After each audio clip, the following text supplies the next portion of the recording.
पिछले एपिसोड में देखा कि फेंग जाओ शियाओ बियान यू और जुआन कुन पर तेज दबाव डाल रहा था और उन्हें खत्म करके उनके ट्रेजर को हड़पना चाहता था। शियाओ अपने बोन ट्रेजर से उसके हमलों से बच रहा था, पर उन तीनों की कंबाइन पावर भी फेंग जाओ के सामने कमजोर थी, पर एम्परर बटरफ्लाई उससे निपट सकती थी। इसीलिए शियाओ ने फेंग जाओ को भड़काया और वो धोखे से उस बोन के पास आ गए थे जहाँ एम्परर बटरफ्लाई ने अपने एंसेस्टर्स की बॉडी को जागृत कर लिया था। इससे शियाओ की पावर भी काफी ज्यादा बढ़ गई थी, जिससे उसने फेंग जाओ के हमलों को रोककर उसे दूर फेंक दिया था। फेंग जाओ ने हमला करने की कोशिश की, पर वो कामयाब नहीं हुआ और शियाओ ने उसे पूरी तरीके से खत्म कर दिया। उसने फेंग जिंगटियन को भी मिटा दिया, पर वो जगह टूटने लगी और अब दूसरी दुनिया यानी नेदर वर्ल्ड के लोग यहाँ आ रहे थे। इसीलिए थर्ड एल्डर ने सभी पेटिशनर को अपने पास बुला लिया था। दूसरी दुनिया से एक लेडी पेटिशनर इस दुनिया में आ रही थी, जिससे वहाँ एक पियरलेस बैग उभर आया था और मोयू माउंटेन और उस पियरलेस बैग के जरिए ही वो लेडी पेटिशनर वहाँ आ रही थी। इस दुनिया में मौजूद कुछ हड्डियाँ एक साथ जुड़ने लगती है और हड्डियों का एक ढांचा बनकर कंप्लीट हो जाता है। वो लेडी पेटिशनर कहता है कि इंसानी नश्वर शरीर पानी में मौजूद सिर्फ एक रिफ्लेक्शन की तरह है और सभी लोग अपने चेहरे के पीछे कुछ न कुछ राज जरूर छिपाते हैं। इसीलिए जोक जैसा दिखता है वो वैसा नहीं होता और असली सुंदरता कभी भी इंसान के चेहरे से आंखें नहीं जा सकती, पर फिर भी सभी चेहरे को महत्व देते हैं। उस लेडी पेटिशनर की ओर से थर्ड एल्डर का प्रोटेक्शन भी डीएक्टिवेट हो जाता है। थियांशिन एकेडमी के डिसिबल भी डर जाते हैं कि दूसरी दुनिया के दुश्मन यहाँ आ चुके हैं। कुछ पेटिशनर को विश्वास नहीं होता कि आखिर इतनी जल्दी दूसरी दुनिया के लोग यहाँ कैसे पहुँच सकते हैं, और अब वो लेडी पेटिशनर का स्कल भी इंसानी शरीर का रूप ले लेता है। दरअसल ये लेडी पेटिशनर दूसरी दुनिया से यहाँ नहीं आई थी, बल्कि उसने यू कबीले के पूर्वज के अवशेष को अपने कब्जे में कर लिया था, जिससे वो दूसरी दुनिया से कंट्रोल कर रही थी। ये सब इसीलिए किया गया क्योंकि दोनों दुनियाओं के बीच जो बैरियर वॉल मौजूद थी उसे तोड़ा नहीं गया था। बियानियो को काफी गुस्सा आता है क्योंकि उसे विदेशी दुश्मन के द्वारा जिस बॉडी पर कब्जा किया गया वो उसके एंसेस्टर की थी। इसीलिए वो बोली कि तुम एक बेशरम चोर हो, तुम्हारे मेरे एंसेस्टर की बॉडी को छूने की हिम्मत कैसे हुई, और वो उस पर हमला करती है। पर वो नेदर वर्ल्ड की लेडी पेटिशनर सिर्फ अपने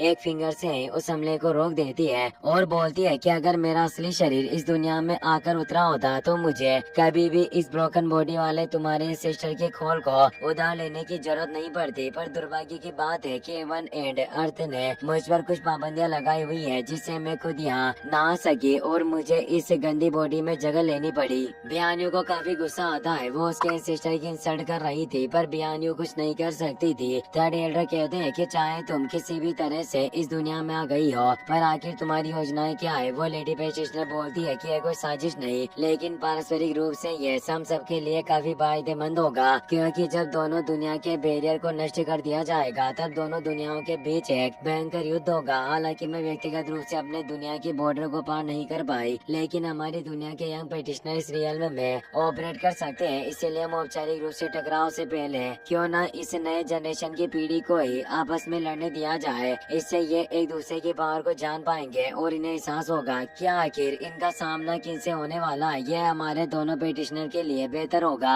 एक थियांशिन एकेडमी का डिसिबल कहता है कि हम समझ चुके हैं कि तुम दूसरी दुनिया के लोग हमारे इस दुनिया की ताकत का परीक्षण करना चाहते हो, क्योंकि हम यंग जनरेशन के 9 हेवन एंड 10 अर्थ की पावर को रिप्रेजेंट करते हैं। इस तरह से वो युवा पेटिशनर की ताकत से उनके मास्टर और कबीले की पावर का भी अंदाजा लगा सकते थे। और अब वो लेडी पेटिशनर अपनी पावर से कई सारे डेड बॉडी को बाहर निकालने आती है, जो कई सारे कबीले के एंसेस्टर होते हैं। रेड ड्रैगन वैली कबीले की एक लड़की भी बोलती है कि इनमें मेरे रेड ड्रैगन वैली के एंसेस्टर भी मौजूद है, और बाकी सभी कबीले के लोग भी अपने अपने कबीलों के एंसेस्टर को पहचान लेते हैं। ये सभी वही एंसेस्टर थे जो एशियन बिमोर्टल वॉर के दौरान दुनिया से गायब हो गए थे। सभी को लगने लगता है कि एंसेस्टर गायब नहीं हुए थे, बल्कि ये दूसरी दुनिया के लोगों के शिकंजे में फंस गए होंगे। वो लेडी पेटिशनर कहती है कि ये सभी लोग 10 फुट स्टोन चेम्बर नाम के डार्क पिंजरे में फंस गए थे और इनकी प्रीमोडियल स्पिरिट यानी आत्मा पूरी तरह से बिखर चुकी है। ये बिल्कुल एक खाली शिप की तरह हो गए हैं, और मैंने सुना है कि तुम्हारे पास सीक्रेट मेथड्स हैं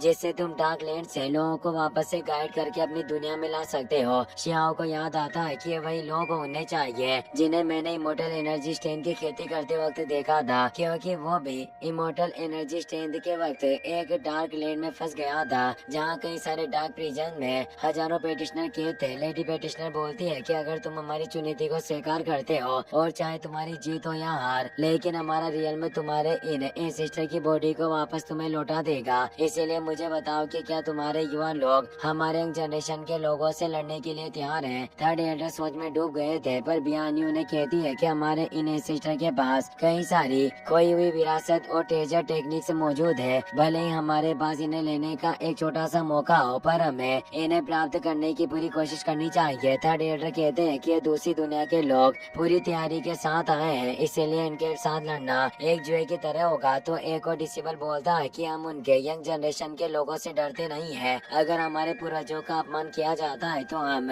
कैसे खड़े खड़े देख सकते हैं, और वैसे भी जल्द युद्ध आने वाला है, इसीलिए हमें पहले से ही तैयार होने की जरूरत है। भले ही हम मर जाएं, पर बिना लड़ने से तो बेहतर है, और कम से कम इससे हमारे एंसेस्टर को तो वापस लाया जा सकेगा। तो थर्ड एल्डर भी मान जाते हैं। वो कहते हैं कि अगर तुम सभी लड़ना चाहते हो तो ऐसा ही होगा, और अपनी पावर से एक स्क्रॉल को बाहर निकालते हैं और बताते हैं कि अगर युद्ध होना पहले से ही तय हो चुका है तो फिर चलो लड़ते हैं, पर मैं खुद इस युद्ध के मैदान को तैयार करूंगा। इसलिए उन्होंने जो स्क्रॉल बाहर निकाला था वो 10 रियल्म्स मैप था, जिससे एक स्पेशल ट्रेजर की मदद लड़ने के लिए एक नए रियल्म को क्रिएट किया जा सकता था, जिससे दोनों दुनियाओं के पेटिशनर आपस में लड़ सकते थे। और क्यानकुन बेग भी सभी चीजों को होल्ड करने की काबिलियत रखता था, और 10 रियल्म मैप में एशियन इमोर्टल के कानून समाहित थे, पर ये दोनों ही चीजें एक दूसरे के पूरक है, इसीलिए ये मिलकर एक रियल्म का निर्माण कर सकती थी। और अब क्यानकुन बेग और 10 रियल्म मैप से एक नया रियल्म का निर्माण हो रहा था, जिससे काफी फियर्स एनर्जी निकली और उससे नए रियल्म का पोर्टल खुल जाता है। वो लेडी पेटिशनर मुस्कुरा रही थी और वो भी उस नए रियल्म में चली जाती है।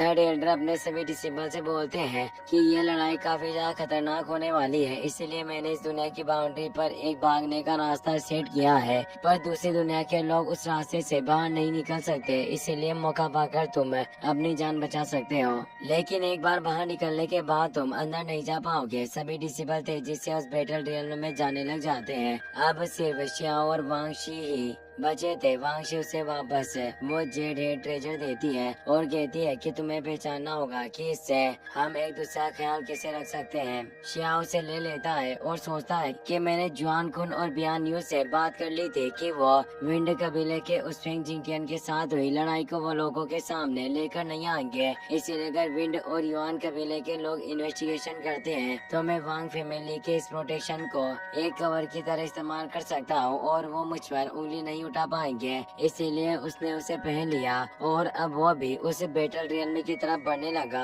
हमें उस बैटल रियल्म के अंदर के एशियन वुड वुल्फ फॉरेस्ट का सीन दिखाया जाता है, जहाँ मूनतुओ मौजूद होता है। वो संभल कर आगे बढ़ रहा होता है, तभी उसे किसी के हार्ट का एहसास होता है। दूसरी दुनिया यानी नेदरवर्ल्ड की एक लेडी पेटिशनर तेजी से उसकी तरफ बढ़ रही थी, इसीलिए वो अपने बेम्बू रियल्म को एक्टिवेट कर देता है। उस लड़की का नाम लेपर्ड गर्ल होता है, जो एक लेपर्ड यानी तेंदुआ की तरह ही फास्ट थी, और वो हेवनली गोड रियल्म में होती है और उसने 3 फ्लावर गैदरिंग में टॉप पोजीशन हासिल कर रखी थी। वो अपने तेंदुआ वाले पावर का इस्तेमाल करती है। तो मूनतुओ कहता है कि तुम दूसरी दुनिया के एक जानवर हो, पर तुम बिल्कुल 9 हेवन एंड 10 अर्थ के हमारे इंसानों की तरह दिखती हो। तो लेपर्ड गर्ल कहती है कि तुम सिर्फ एक खोखले ढांचे वाले राक्षस हो जिनका दिमाग खाली है, और तुम सिर्फ हमें मिटाना चाहते हो, इसलिए तुम इंसान बिल्कुल नहीं हो सकते। उसके तेंदुआ बिस्ट तेजी से उसकी तरफ बढ़ रहे थे, तो मूनतुओ भी किरिन बिस्ट को एक्टिवेट कर लिया था। वहीं अब हमें जू यांगजी नाम के नेदरवर्ल्ड प्राणी को दिखाया जाता है, जिसके चलने से क्रेग उत्पन्न हो रहे थे, और वो 3 flower of alien God realm में था। वो कहता है कि कोगले इंसानों, तुम्हारे पास अभी भी वक्त है, पीछे हट जाओ, इससे तुम्हारे जिंदा बचने का एक चांस हो सकता है। वो अभी ब्लडी डीमन पैलेस पर होता है और वांगशी जगह पर आई थी और वो दोनों लड़ने वाले थे। वांगशी कहती है कि हालांकि मैं तुम एलियन का असली मकसद नहीं जानती, पर जब मैंने मैदान में कदम रख लिया तो मैं जीने और मरने से बिल्कुल भी नहीं डरती, और वक्त ही बताएगा कि कौन किसे डर कर भागता है। ये कहकर वो अपनी फिनिक्स पावर को एक्टिवेट कर लेती है। ये 100 डेज 10 फिनिक्स से निर्वाणा टेक्निक होती है, जो वांग फैमिली की एक सीक्रेट टेक्निक थी। वहीं अब हम वांग यानी शियाओ को देखते हैं, जो एक फॉरेस्ट में आगे बढ़ रहा होता है। उस जगह पर एकेडमी के लोगों के कटे हुए बॉडी पार्ट्स पड़े हुए थे, जिससे वो हैरान हुआ कि आखिर इस जगह पर क्या हो रहा है। इसीलिए वो ऊपर जाकर चेक करता है पर उसे कुछ दिखाई नहीं देता। इसीलिए वो अपने